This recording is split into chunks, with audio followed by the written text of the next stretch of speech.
Das war das wichtigste Tor der Geschichte FC Bayern. Bayern München ist Europapokalsieger im bewährter Landesmeister. Das gibt es eigentlich gar nicht, was da alles zusammengekommen ist. Obwohl uns der Trainer, der Udo Lattek, immer gewarnt hat. Luis curling it in, yes! Und ich war natürlich machtlos, wie er gestanden. Und dann war es ein Tor. Also wir hätten ja auch resignieren können und stehen bleiben können. Und das haben wir eben nicht gemacht. So ist es beim FC Bayern. Aber es war nicht das Ende vom Spiel, Gott sei Dank. Es kam dann noch Hatsche. Schwarzenberg, 20 Meter vor dem Tor, 25 Meter, schießt, Tor! 1:1! Meistens, wenn mich wer erkannt hat, dann heißt es 1:1 in Brüssel.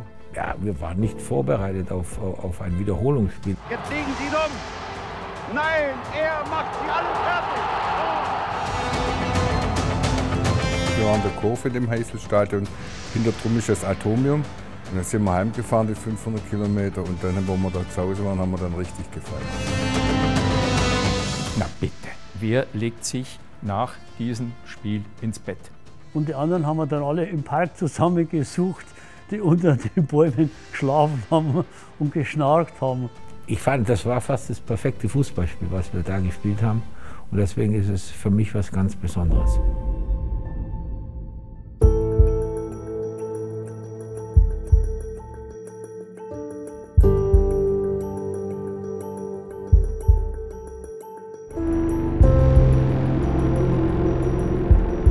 Man möchte nicht glauben, 50 Jahre später, der erste ganz große Erfolg des FC Bayern war hier in diesem Stadion. Wir haben in der Zeit keinen Gegner überbewertet. Weil wir anscheinend der Favorit waren oder als Favorit gehandelt wurden. Wenn wir gut drauf sind, dann soll sich gefälligst jeder Gegner nach uns richten. Und da sind wir reingelaufen da. 1974 gegen Atletico Madrid. Atletico ist rechts vom Stadion rausgegangen und wir sind links von der Tribüne rausgekommen. Die Mannschaften kommen in diesem Augenblick auf das Spielfeld. Welcome to the Heysel Stadium here in Brussels on a beautiful summer evening for the European Cup final then between Bayern Munich, the new champions of Germany. They won the title last weekend, and the figure on the right in white is the skipper who took them there, the one and only Franz Beckenbauer. There with Adelardo, the skipper of Atletico Madrid. Bayern Munich, the heart and soul really of the German World Cup challenge this summer, with the likes of Beckenbauer and Müller against Atletico Madrid.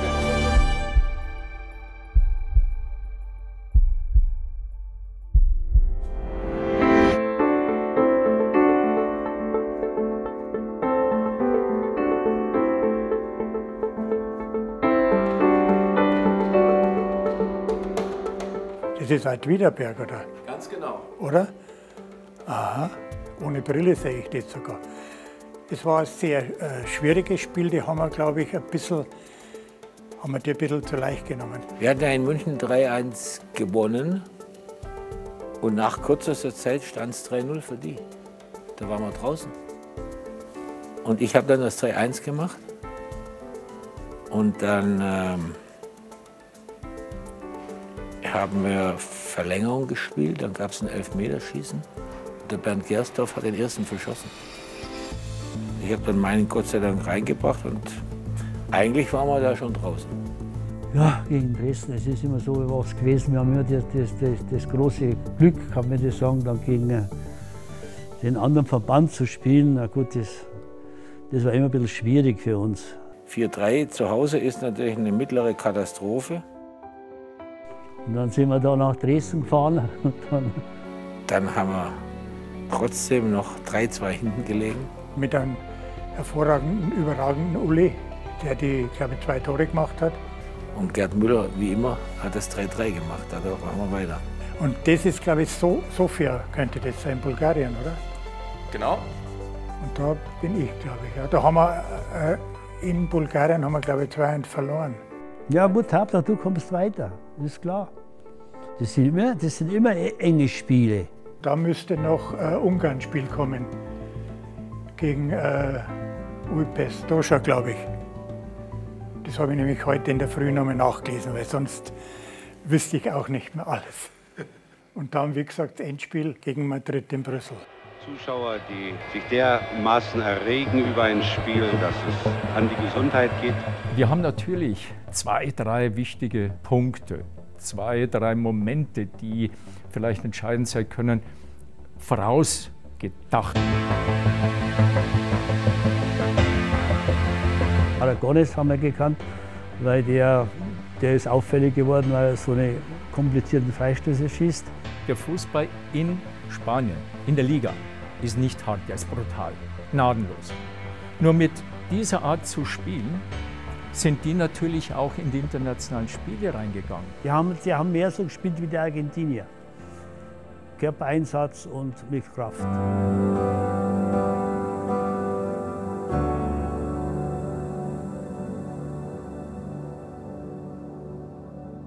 Also wir waren sicher, dass wir nach dem ersten Spiel mit dem Pokal nach Hause fliegen. Logisch. Es gab in der Situation oder in diesen Zeiten überhaupt keine andere Denkweise, als egal welches Spiel gewinnen wir. Sepp Maier there brushing that 6-yard area, but the pitch really is in the most beautiful condition here. It is going to be Bayern Munich, who are the favourites tonight, all in white. And the 1974 European Cup final is underway. Das erste Spiel gegen die Spanier war nicht so berauschend von unserer Seite, das weiß ich noch. Hoeneß was offside, and here's Hoeneß now going from this ball from Hansen. A player of tremendous pace. Oh, and his pace took him past Heredia, but his shot was way off the mark. A lazy, lilting first half, really. A half-time score then that reads Bayern Munich 0, Atletico Madrid 0. So a free kick for Bayern Munich. A little touch off there, and Hoeneß's shot is blocked. The whistle had gone, and that means that we are now going to have extra time. With a final score after 90 minutes then, Atletico Madrid 0, Bayern Munich 0, with extra time to come. Das war sehr, sehr zähes Spiel, ist rauf und runter gegangen. Atletico, also wir waren ungefähr gleichwertig, kann man sagen. Es hat keiner große Chancen gehabt. Welcome back then for this first period of extra time. 10 minutes to go now to the end of extra time. And at the moment the goal seeming to be as far away as it's been all night.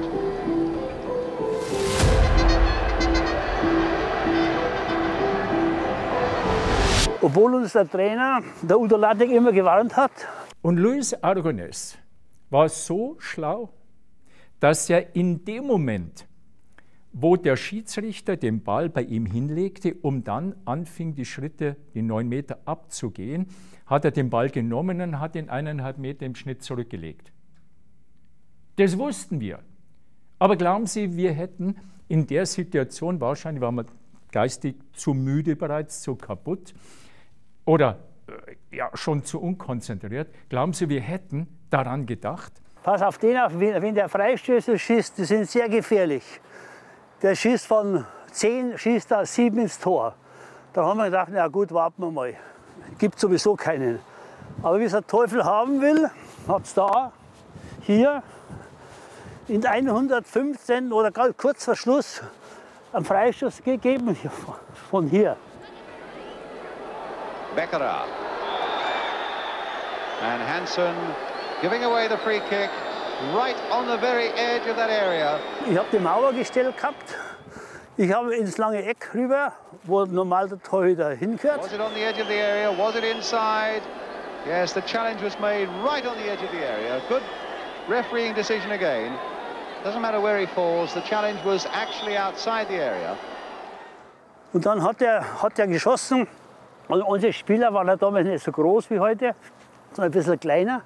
Und sind beim Freistoß nicht hochgesprungen, wie man es normal macht, sondern sind einfach stehen geblieben. Und er hat den Ball so angeschnitten, dass er über die Mauer drüben ist und da ins Eck rein, da, ins linke Eck da. With 9 minutes to go to the end of extra time, there's that Bayern Munich wall. Luis curling it in, yes! Curling it in beautifully. There he goes, Luis. Round the wall and beyond Maier. Und dann war es ein Tor. Und ich war natürlich machtlos vis-à-vis gestanden. Ja, wir waren wahrscheinlich schon Geistigen nicht mehr in der Lage, uns zu konzentrieren und zu sagen, Moment einmal, Freistoß, Luis Aragonés, da war doch was. Batsch, kein Problem. Wäre dieses Tor möglicherweise wahrscheinlich gar nicht gefallen. Great goal and an astonishing goal. And really you had to see it nestling into the back of the net to realize that the man Luis had bent it that far. Und wissen Sie was, wer in der 100, bis das wieder weitergeht, dann in der 115, 116. Minute, dann so tut und sagt, und jetzt Jungs, dieses lächerliche in die Hände klatschen und so tun, als ob, das bringt nichts. Das will auch niemand. Dass wir in der Verlängerung noch den Freistoß, das Freistoßtor gekriegt haben, waren wir natürlich momentan auch ein bisschen geschockt. Für einen Robert Schwan, unser Manager, war es nicht mehr möglich, weil der hat schon vorzeitig seine Bank verlassen und war schon in der Kabine drin. Er hat mit der Niederlage hat er schon sich abgefunden gehabt. Aber es war nicht das Ende vom Spiel, Gott sei Dank. Es kam dann noch Hatsche. Also wir hätten ja auch resignieren können und stehen bleiben können. Und das haben wir eben nicht gemacht. So ist es beim FC Bayern. Die 119. Minute kommt. Ich schaue, Katschi läuft da vorne irgendwo rum, da, vielleicht schon 20, 25 Meter vom Tor. Ich war ungefähr hier gestanden. Katschi schaut sich um, sage, Katschi, spielen zurück, passiert sowieso nichts mehr. 3 minutes to go. And Muller, who's hardly had a sniff of the ball, doesn't get one there either.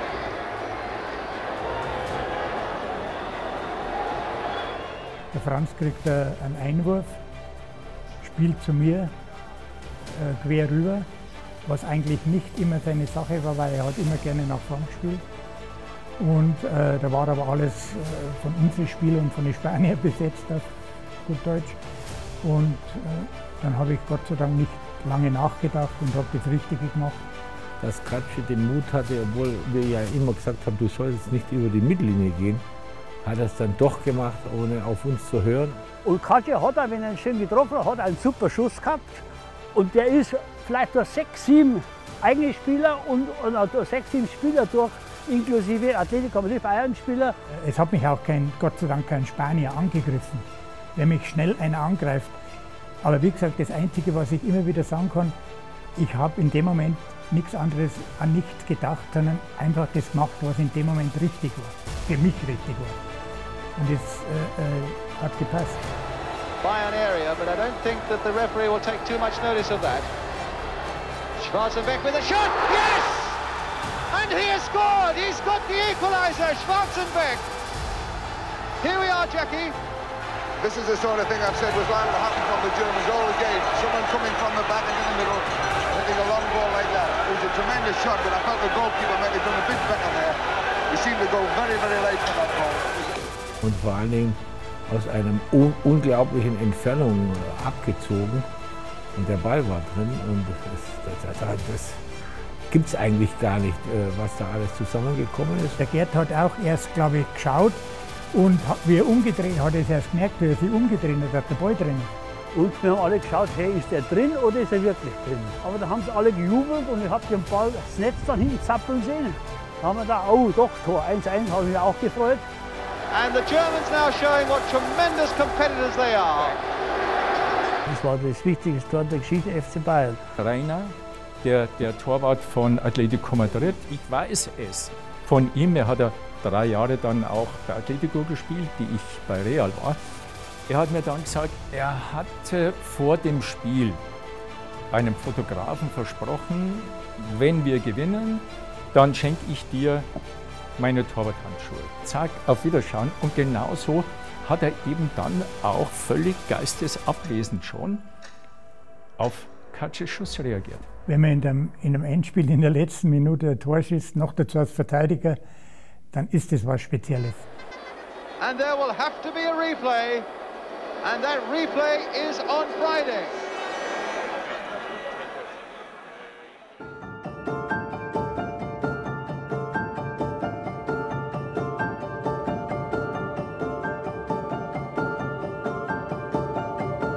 Mein Name ist Roland Braun, bin Rentner, komme aus Böblingen, das ist bei Stuttgart. und habe nächstes Jahr Jubiläum, 40 Jahre Mitglied und 60 Jahre Bayern-Fan. Mein Vater und ich haben im Wohnzimmer die Sessel schon zusammengeschoben und dann kommt der Katsche vor. Schwarzenbeck, 20 Meter vor dem Tor, 25 Meter, schießt, Tor! 1:1! Und knallt das Ding in lange Eck. Ich weiß noch, ich bin auf dem Sessel rumgekopft. Und dann habe ich einen Gedanken gehabt, ich habe keinen Führerschein gehabt. Wie komme ich nach Brüssel? Da musst du live dabei sein. Ja, wir waren nicht vorbereitet auf ein Wiederholungsspiel. Das hat es ja, glaube ich, in dieser ganzen Zeit fast nie gegeben. Man muss ja wissen, wir haben mittwochs gespielt, wir haben dann, ohne zu wissen, dass es da so richtige Verlängerung und vor allen Dingen ein Wiederholungsspiel gibt, keine Unterwäsche dabei gehabt, dann noch 2 Tage in Brüssel, im Vorort von Brüssel gelebt, gewohnt, geschlafen, ein bisschen trainiert, wie die Wahnsinnigen, konnte keiner mehr laufen nach der Verlängerung.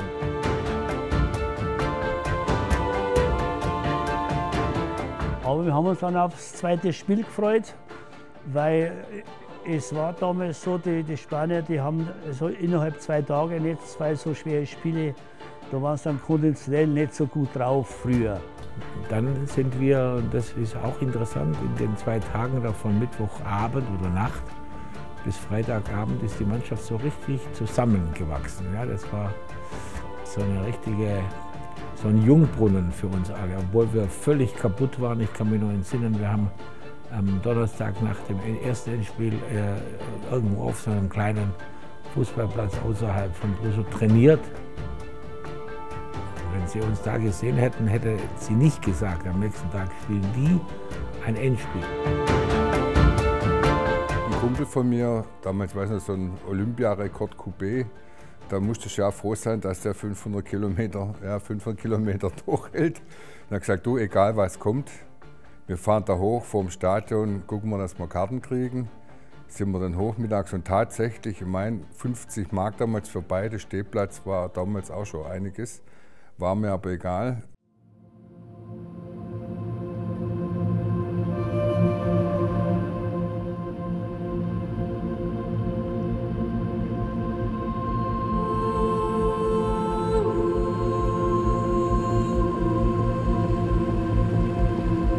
Wir sind in das zweite Spiel gegangen mit ganz klar dem Wissen und dem Bewusstsein, so blöd sind wir kein zweites Mal.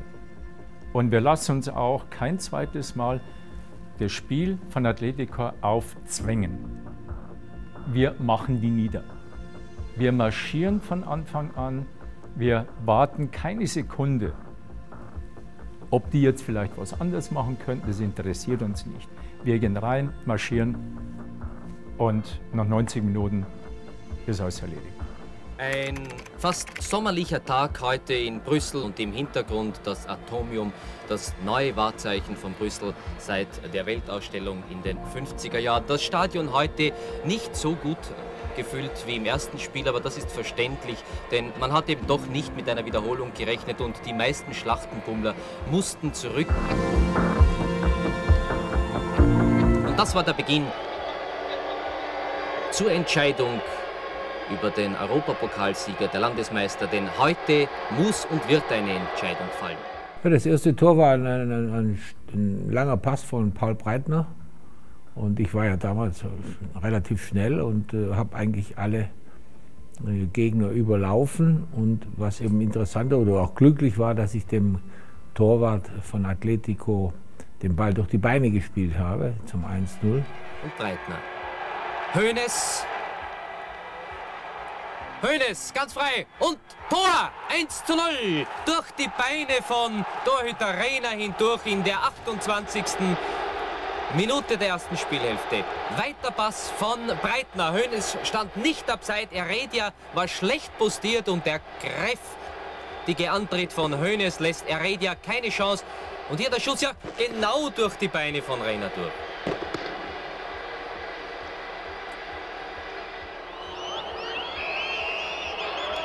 Und hier der Halbzeitpfiff von Schiedsrichter Delcourt nach 45 Minuten im Heysel-Stadion vor etwa 35.000 Zusehern.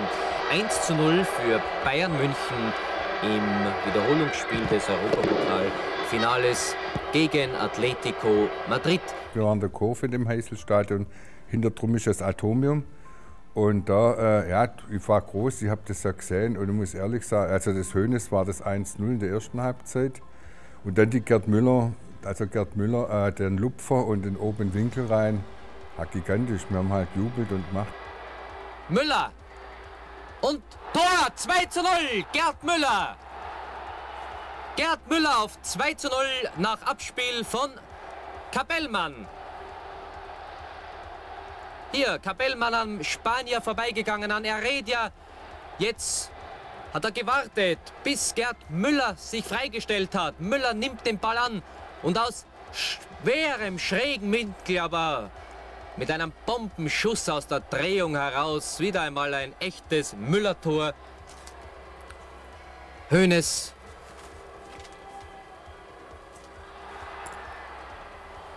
Und Tor! 3:0. 3:0, Gerd Müller. Die Spanier haben, glaube ich, Abseits reklamiert. Nein, kein Abseits. Müller ist gestartet nach der Ballabgabe und schießt sofort geschickt. Er sah, Reina war zu weit heraus. Reina war im 5-Meter-Raum, läuft zurück, wirft sich und erwischt den Ball nicht. Richtig übergabelt, überhoben der Torhüter und 3:0 für Bayern München gegen Atletico Madrid. 2 Tore von Gerd Müller. Damit hat Gerd Müller bereits 40 Europacup-Tore erzielt. Und das letzte Tor, das 4., war natürlich ein Traum. Das ist Salcedo war das. Schwarzenbeck, Breitner. Hoeneß. Ein Mann noch, einer ist bei ihm. An dem muss er noch vorüber. Der zweite kommt, jetzt legen sie ihn um. Nein, er macht sie alle fertig. Oh. Na, was für eine Leistung. Oskar Klose ich habe den Film oft gesehen. Ich sagte dann, ja, und Hoeneß, jetzt machen Sie ihn fertig.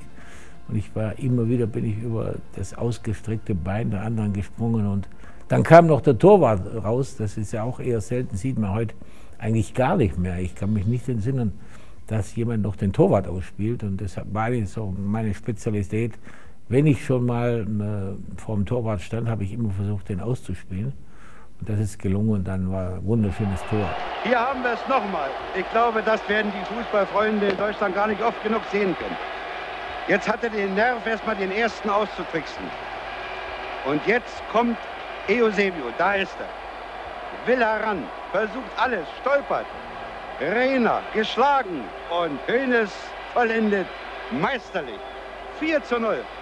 Seine Läufe von der Mittellinie ab, die waren sensationell. Wir sind da ein bisschen oben gestanden. Und hier das Schlusszeichen, meine Damen und Herren. Bayern München ist Europapokalsieger im Bewerb der Landesmeister. 4:0. Der Endstand im zweiten Finalspiel nach dem 1:1 von Mittwoch. Heute also ein 4:0 für Bayern München. Dann war die Siegerehrung, damals haben sie einen Trikotsaustausch gemacht und dann sind Gerd Müller und Uli Hoeneß vorne mit dem Pokal, die haben die weiß-rot gestreiften Trikots gehabt, eine Ehrerunde. Und dann sind wir langsam zum Auto wieder und ja gut, da war es nachts schon 12, halb 1, da haben wir auch noch vom Stadion noch ein Bier getrunken und dann sind wir heimgefahren, die 500 Kilometer und dann, wo wir da zu Hause waren, haben wir dann richtig gefeiert. Und hier die so begehrte Trophäe, die sicherlich begehrteste und wichtigste Auszeichnung im europäischen Vereinsfußball. Der große Moment, die Übergabe des Pokals durch den UEFA-Präsident Franky an den deutschen Kapitän von Bayern München, Franz Beckenbauer. Meine Damen und Herren, und damit also verabschieden wir uns nach immerhin 210 Minuten Finale. Der neue Sieger im Europapokal heißt Bayern München und damit wünsche ich Ihnen noch einen schönen guten Abend.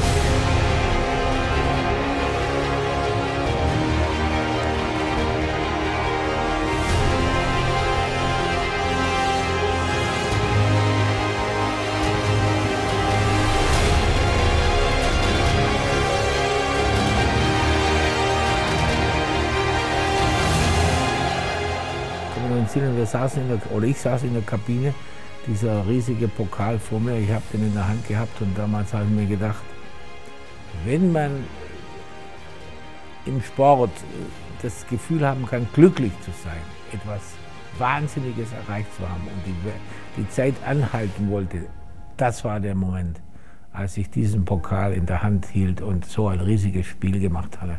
Wir haben dann noch lang gefeiert in der Kabine und sind dann, wie wir erinnern können, ins Hotel gefahren und haben da dann gefeiert. Bis zum nächsten Morgen, bis zum Abfahrt nach Gladbach, genau. Die Feierlichkeiten waren gigantisch und sie dauerten bis morgens 9 Uhr zur Abfahrt des Busses zum Spiel gegen Borussia Mönchengladbach. Es war ja das letzte Ligaspiel, wir waren bereits Meister. Und ja, die Feierlichkeiten waren kurzfristig beendet bei der Abfahrt. Sie gingen aber während der Fahrt nach Mönchengladbach weiter. Ist ja bloß 180 Kilometer weg von Brüssel. Und da sind wir da mit dem Bus nach Gladbach gefahren, von Brüssel aus. Vor der Abfahrt waren halt nur 6, 7 Spieler im Bus gesessen. Und die anderen haben wir dann alle im Park zusammengesucht, die unter den Bäumen geschlafen haben und geschnarcht haben vor lauter Rausch. Ich war auch dabei. Na bitte, wer legt sich nach diesem Spiel ins Bett? Es war eine Busreise, ich glaube, von 2, 3 Stunden. Also Alkoholkontrollen hätte man nicht unbedingt machen müssen oder dürfen. Der Vorteil war, dass keiner von uns gefahren ist, sondern der Busfahrer nüchtern war. Es war sicherlich die lustigste Busfahrt, die ich mit einer Mannschaft erlebt habe. Denn so, ich weiß nicht, gegen 10 etwa haben wir im Westdeutschen Rundfunk eine Sportsendung gefunden, beziehungsweise irgendeiner, der von da vielleicht Musik machen wollte. Und dann haben die 1 Stunde darüber gequatscht, wie wichtig das Spiel ist und wie hoch konzentriert Borussia Mönchengladbach da reingeht. Und die Bayern, ja, und die werden wohl zeigen wollen, dass sie jetzt Europapokalsieger sind. Wir haben uns totgelacht. Wir haben unser Bierchen aufgemacht und haben uns totgelacht. Daher da, hey, Torfan! Wenn wir heute einlaufen und euch zeigen, den schönen Pott. Es war schon eine unglaubliche Strapaze für die Fans, dass man fast die ganze Woche unterwegs war. Denn die meisten sind ja dann noch mit nach Gladbach gefahren. Also das war schon Hardcore. Ja, ich finde, es war eine enorme Leistungssteigerung gegenüber dem Mittwochsspiel. Ja, und ich meine, sie haben sehr verdient gewonnen. Ja, und ich hoffe, dass wir sie heute schlagen können. Ich meine, das wäre für uns vielleicht auch ganz gut. Zum 3. Mal nacheinander nahm Franz Beckenbauer die Meistertrophäe des Deutschen Fußballbundes entgegen. Eine bis heute einmalige Leistung. Es wäre uns völlig wurscht gewesen, wenn wir 10-0 verloren hätten.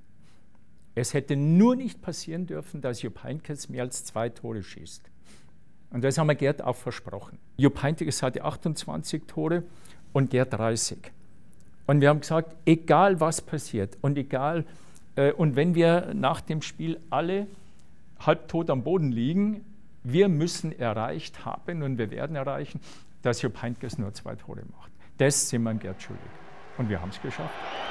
Vogts trat den Freistoß, der von der Mauer abgelenkt wurde. Heynckes erzielte das 1:0 in der 29. Minute. Von Roths Rücken prallte der Ball in Richtung Heynckes. Ah, das war mehr so eine Alkoholverdunstungsstunde war das. Ich weiß noch, wie wir da vom Bus ausgestiegen sind. Der eine da, ja, einer hat seinen Freund da besucht, jetzt haben wir die Karten da gegeben, den da. Also wir waren total durcheinander. Bernd Rupp, zum letzten Mal am Bökelberg, er geht ja als Amateur nach Wiesbaden, servierte Heynckes maßgerecht zum 4:0.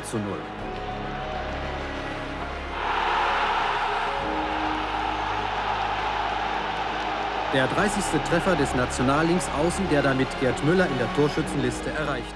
Da hat der Udo Latte, unser Trainer, einen taktischen Fehler gemacht. Denn es ist ja sowieso um nichts mehr gegangen. Ich hätte einen Gerd Müller gegen einen Jupp Heynckes gestellt. Den hätte ich dann decken lassen, dass der Gerd Müller auf Jupp Heynckes aufpassen muss, dass er keine Tore schießt. Das hätte er machen sollen, weil das war sowieso. Und dann, wenn der das gemacht hat, wie ein Gerd kennt mit seinem Ehrgeiz, da hätte der Jupp Heynckes keine 2 Tore mehr gemacht. Dann wäre der Gerd Torschützenkönig gewesen. Gerd Müller setzte sich nach der Pause auf die Bank. Köstner erhöhte zum 5:0. Dabei blieb es. Die beiden Schützenkönige der Saison 73/74 verließen gemeinsam den Platz am Bökelberg. Es ist auch selten, dass man bei einer 5:0-Niederlage noch lachen kann.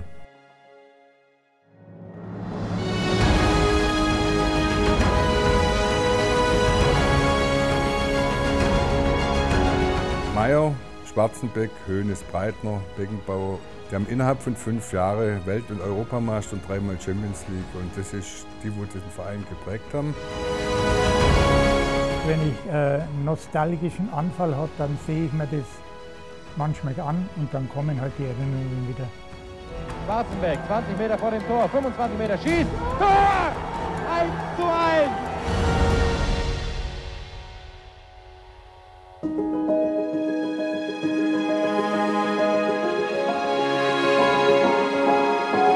Obwohl wir in diesem Jahr Deutscher Meister wurden, auch mit der Nationalmannschaft Weltmeister wurden, muss ich sagen, dass dieser Gewinn des Europapokals der Landesmeister für mich das größte Glücksgefühl ausgelöst hat, das ich je im Fußball erlebt habe.